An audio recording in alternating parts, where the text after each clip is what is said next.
அன்னை மரியாள் உடலோடும் ஆன்மாவோடும் விண்ணகத்திற்கு எடுத்துக் கொள்ளப்பட்டாரா? அன்னை மரியாளின் விண்ணேற்பு பெருவிழாவிற்கு இத்தகைய சிறப்புமிக்க வரலாறா? அன்னை மரியாளின் விண்ணேற்பு பெருவிழா மனித உடல்களுக்கு மகிமை சேர்க்கிறதா? காமநாயக்கன்பட்டி தூய பரலோக மாதா ஆலயத்திற்கு இப்படி ஒரு வரலாறா? கிறிஸ்து இயேசுவில் இணைந்த இறை ஆறுதல் உறவுகளே, உங்கள் அனைவருக்கும் தூய கன்னி மரியாளின் விண்ணேற்பு பெருவிழா வாழ்த்துக்களை பெரும் மகிழ்ச்சியோடு தெரிவித்துக் கொள்கிறேன். மேலுமாக நம் தாய் திருநாட்டின் சுதந்திர தின விழா வாழ்த்துக்களையும் பெரும் மகிழ்ச்சியோடு தெரிவித்துக் கொள்கிறேன். அன்னை மரியாளின் விண்ணேற்பு பெருவிழா குறித்த வரலாறையும் அது குறித்த பல்வேறு கேள்விகளுக்கு பதில் கூறவும் நம்மிடையே வந்திருக்கும் அன்பு அருட்தந்தை அருட்பணி நிஷாந்த் அல்போன்ஸ் இருதேதாசன், பாளையங்கோட்டை மறைமாவட்டத்தை சார்ந்த குருவானவர், தற்போது பூனே பாப்பிரை குருமடத்தில் பேராசிரியராக பணிபுரிந்து கொண்டிருக்கிறார். அன்பு தந்தையே, இறை ஆறுதல் சொந்தங்கள் அனைவரின் சார்பாக உங்களை இந்த காணொளிக்கு வருக வருக என்று அன்போடு வரவேற்கிறேன். அன்னை மரியாளின் விண்ணேற்பு பெருவிழாவை நாம் திருச்சபையோடு இணைந்து கொண்டாடி மகிழ்ந்து கொண்டிருக்கிறோம். தந்தையே, பல்வேறு கேள்விகள் இருக்கின்றன. அதில் ஒரு 3 பகுதிகளாக நாம் செல்வோம். முதல் பகுதி, அன்னை மரியாள் விண்ணேற்பு அடைந்ததற்கு வரலாற்று சான்றுகள் ஏதேனும் இருக்கின்றதா?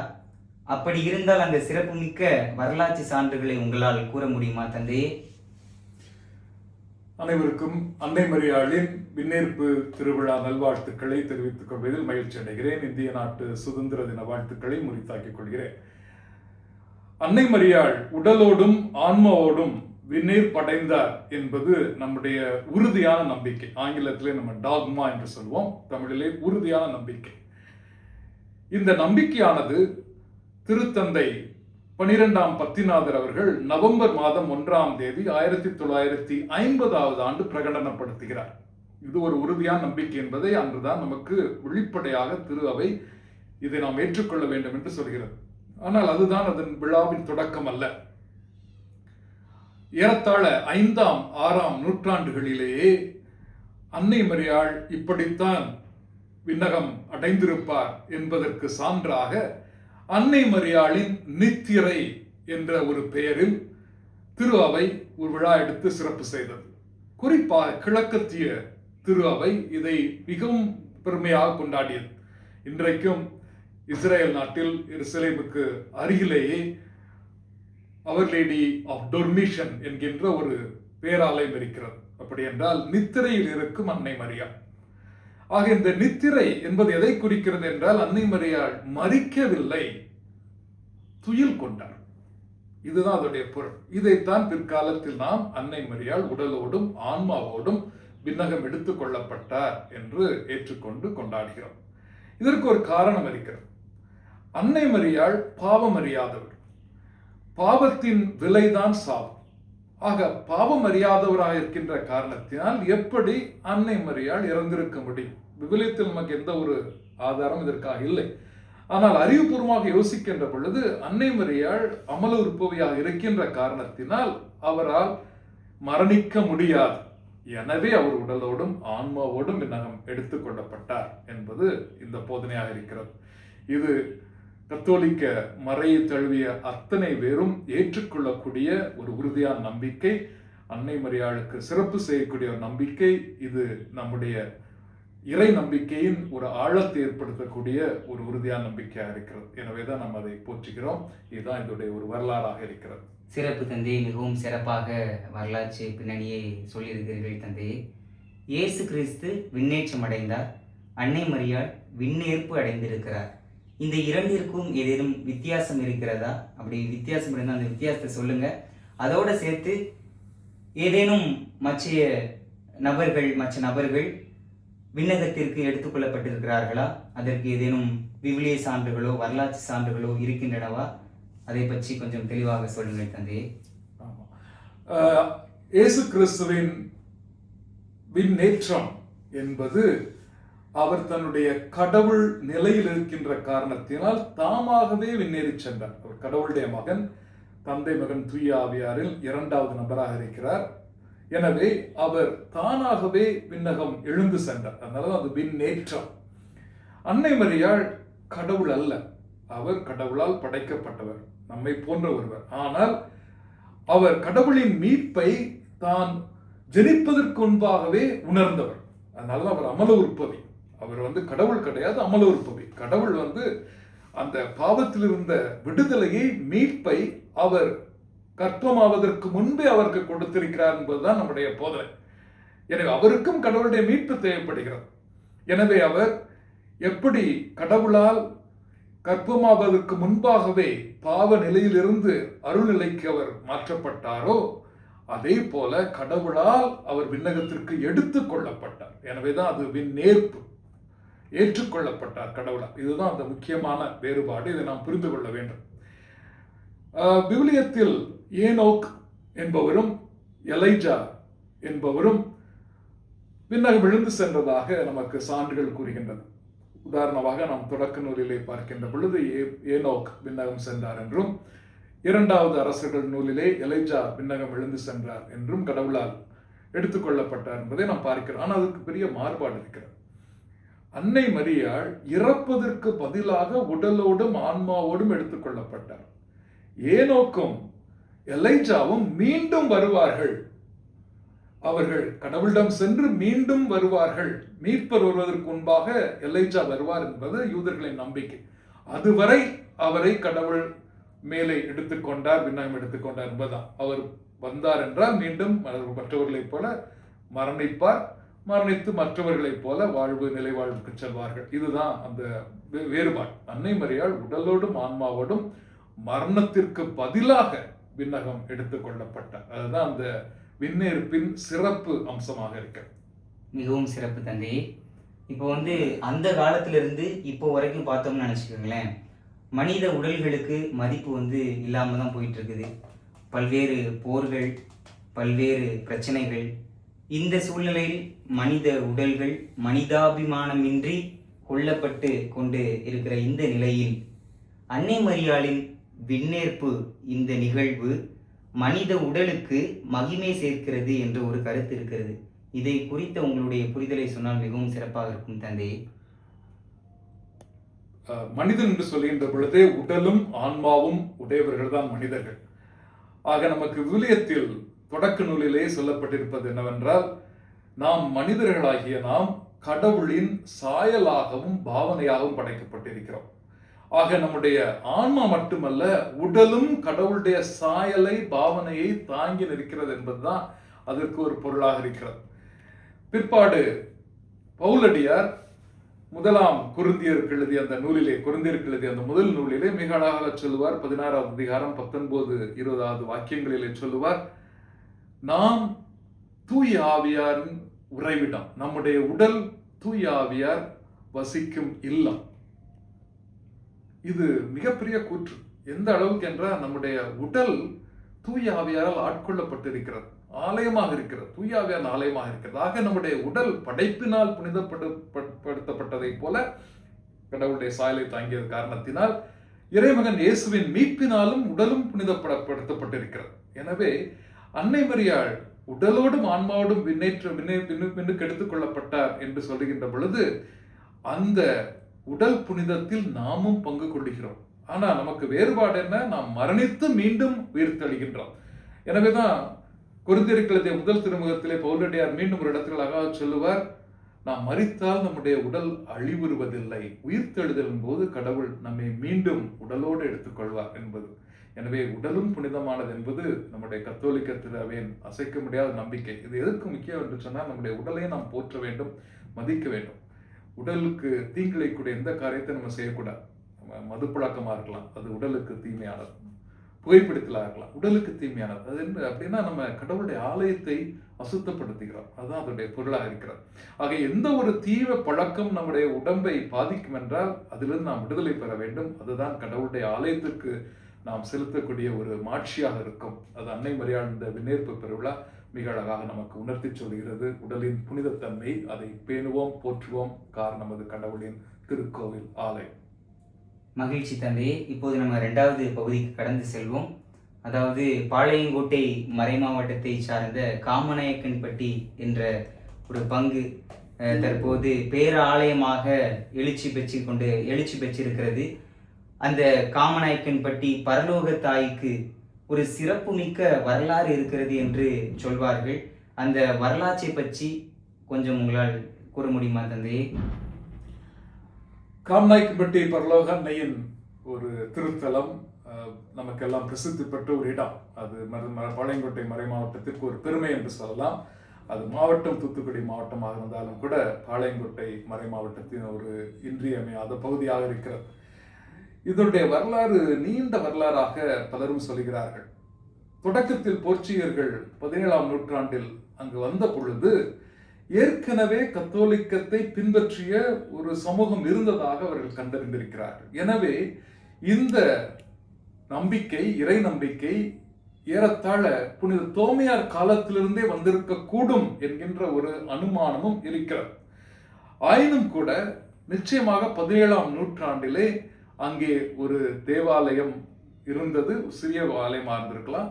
ஆனால் பிற்பாடு அதற்கு ஒரு பனை ஓலையிட்ட ஒரு கூலையை வைந்து அங்கே ஒரு ஆலயம் எழுப்பப்பட்டது.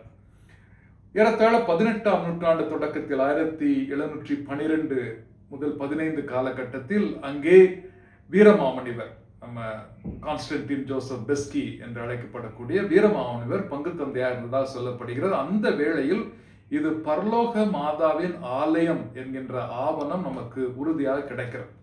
அதுக்கு முன்னால் கூட அது பரலோக அன்னையின் ஆலயமாகத்தான் இருந்திருக்கணும். ஆனால் பெஸ்கி காலத்தில், வீரமாமுனிவர் காலத்தில் அது நமக்கு தெளிவாக கிடைக்கிறது.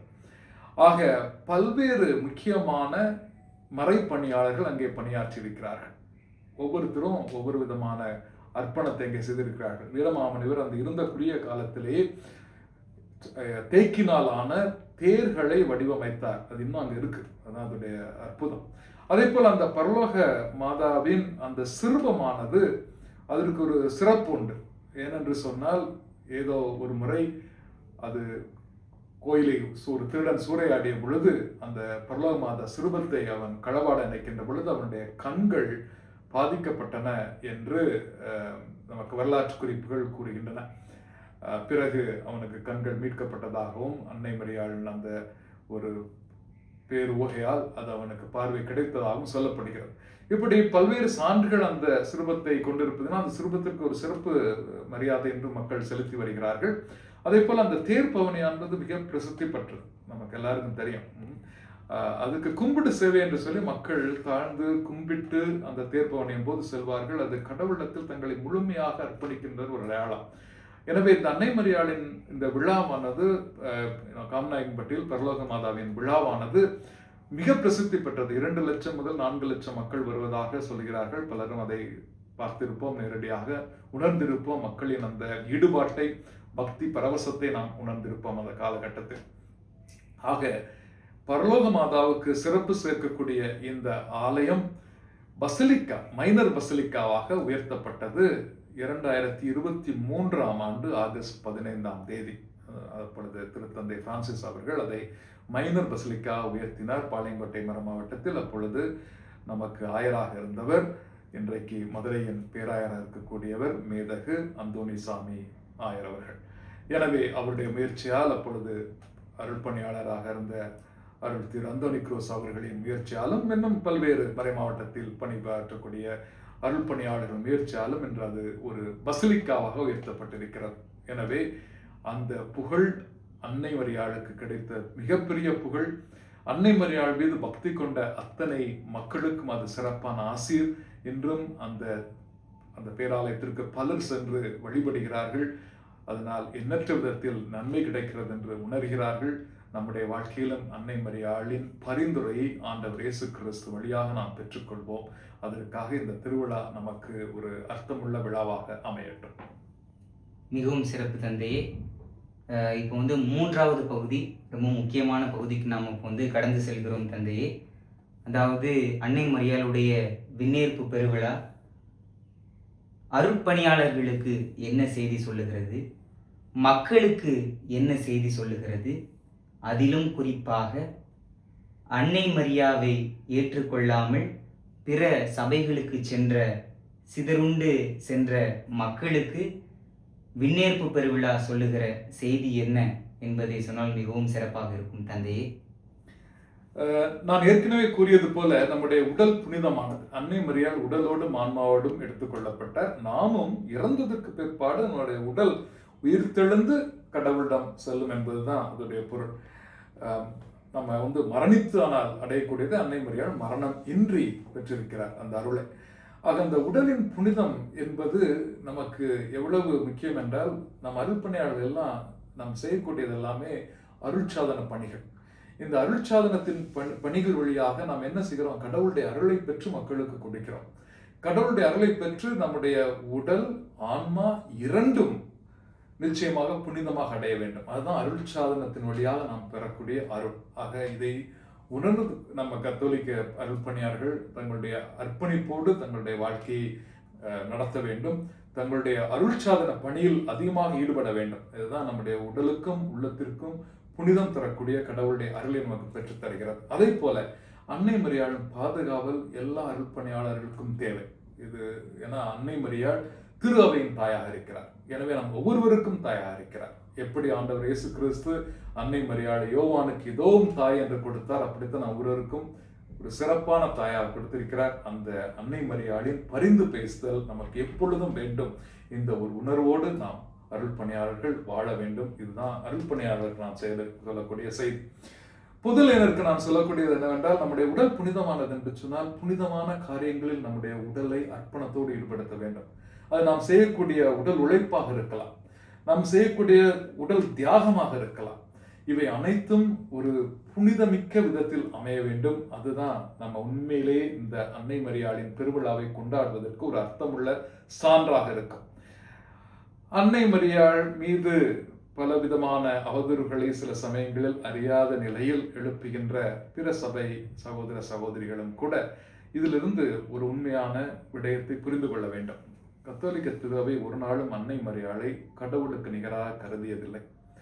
அன்னை மரியாளுக்கு மீட்பின் வரலாற்றில் ஒரு சிறப்பு பங்கு இருக்கிறது. மீட்பின் வரலாற்றில் அன்னை மரியாள் நமக்கெல்லாம் முன்னோடியாக இருக்கிறார்.